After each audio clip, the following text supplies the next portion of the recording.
So, decided it was about time to fix the four-wheel drive and get that working again. So, opened up that front differential case cover right there. I didn't really know what I was going to find.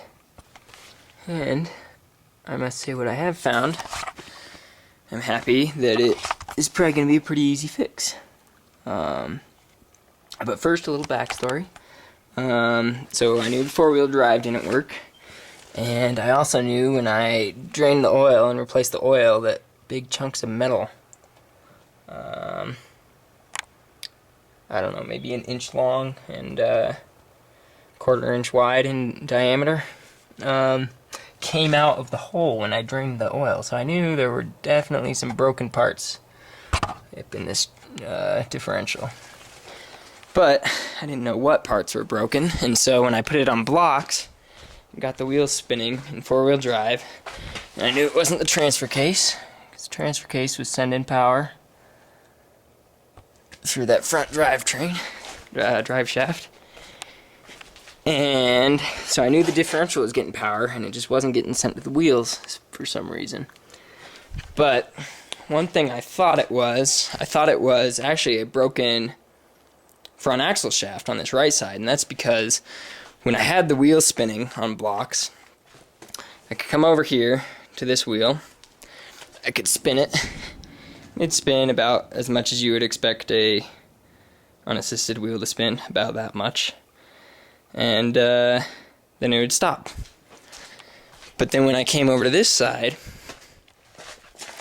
I would spin it, and it would spin for minutes. So I figured maybe the right side was getting power, at least a little tiny bit of power from the differential, even though most of it was being sent to the other side. So I figured maybe that side had lost its connection somehow, so like a broken axle shaft or something. And I don't know, that was my best running theory to explain why this wheel would keep spinning for so long if I had the front wheel spinning away. But when I opened it, it turned out that is not the case, and this was, I guess, the other thing I was thinking it could be, and it was these gears that popped out of there.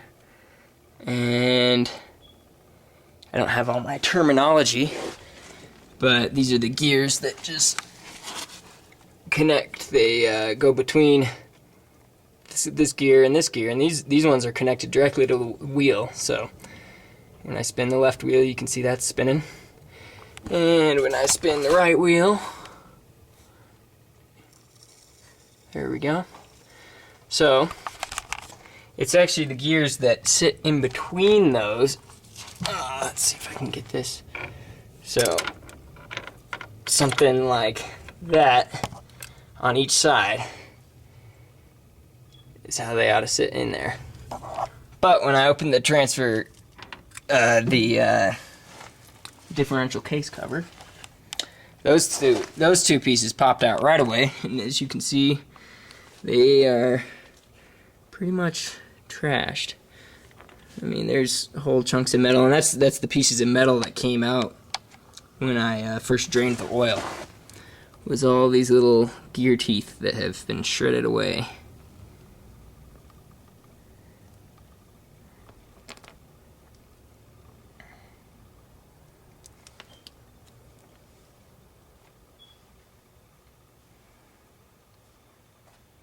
So, yeah, there's that side of it.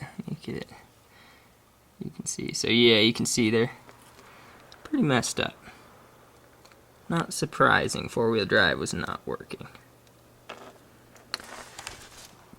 So, those things came out right away. And then way back underneath, sitting on the bottom, we found this piece as well, which is the, again, I don't know what all these pieces are called, but it's the piece that goes through that hole in the bottom of this part. Goes through that hole right there and holds those gears in place. So you get two, one on each let's see if I can show this a little better. You get one on the other side of that hole, and one up on that hole, and then that rod just fits through there. You can actually see the other half of that rod is still in there, and I can't get it out because it's been jammed up behind this hole back in there. And so I'm gonna have to figure out some way to get that out of there. But it looks like it's gonna be actually a pretty easy job. Just get some new gears, put them in there, and we should be good to go. I was a little bit happy because this big old gear right here still looks to be in good shape. And let's see if I can get, alright, so where is it?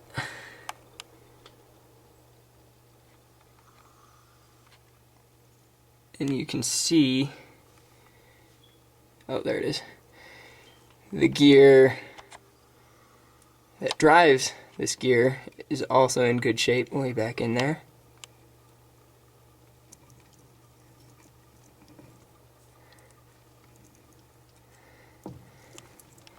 So I don't need to replace either of those two, which I think are quite a bit more difficult to get that all apart.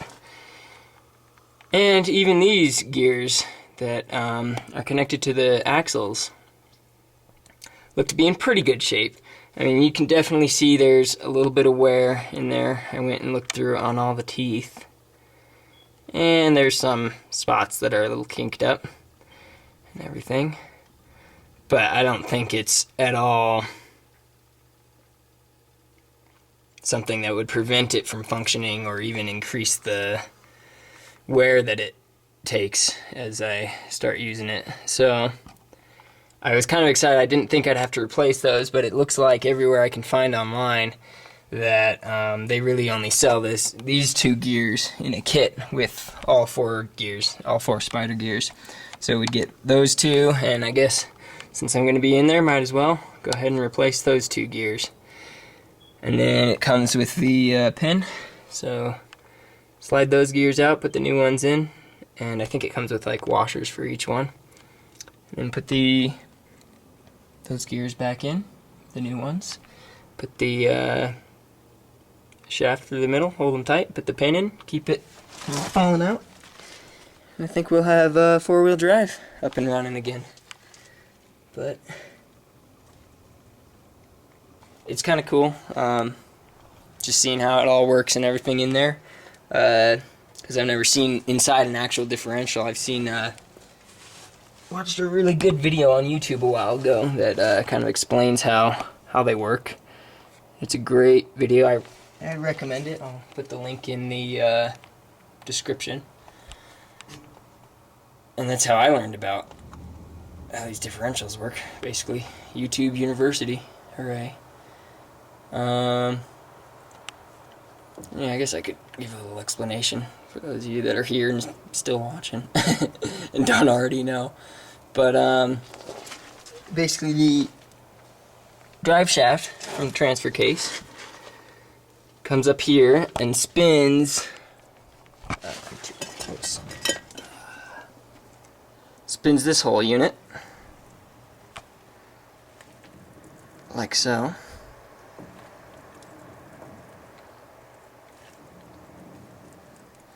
And so that's spinning this housing right here. Connected to this housing are those two gears, one up there and one down here, that mesh with these. So when you're going forward and both wheels are moving, it'll look something kind of like this, because those gears will be pushing. But if one wheel gets stuck on something, it'll actually stop moving, and all the power will go to the gear, to the wheel with the least amount of traction. Because this can keep spinning, but then, let's say this side got stuck, the gears in here, it'll just send more power to this side. So if this wheel over here gets stuck all the power will just go over to the side with the less friction. So it'll look a little more like that.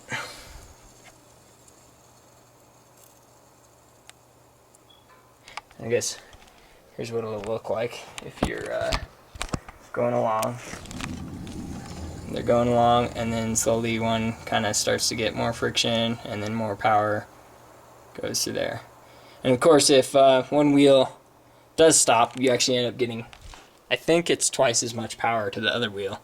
It seems like that's how it would work. It would just, because this would keep spinning at the same rate, but instead of spinning them both, this one's going to spin twice as fast because the other side's not moving. Anyways, that was a very terrible explanation. So I'd recommend checking out that other video. It does a really good job and thoroughly enjoyable. Anyways, that's that. I think it'll be pretty cool once we get it up and running. I'll be able to go down to the meadow and get it back up without being towed, and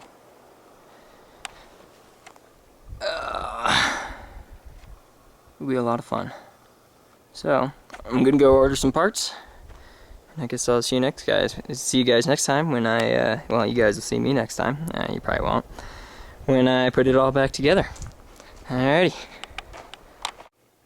So I realized when I was explaining how all the power will go to the side with the least traction, that I made it sound like that was a feature of the differential, when that's not really the case. It was made to solve the problem of like when you're turning and the wheels need to experience different rates of rotation, because when the wheel on the outside of your turn is going to travel further than the wheel on the inside of your turn. So that's pretty much the whole reason for the differential. But one of the side effects of that is when you get one wheel stuck on ice or in mud or something, all the power is going to go to that wheel with the least amount of traction. Now there's limited slip differentials and stuff like that that pretty much solve that problem, but I'm not going to get into that today. Just wanted to explain what that was all about. And on open differentials like this, that's one of the drawbacks of having it, is when you get stuck, you pretty much have one wheel getting all the power on any axle. And so, like on this Jeep without the four-wheel drive engage, that meant whenever I got stuck, it was pretty much a one-wheel drive vehicle trying to push this whole thing uphill. So, yep, that's that.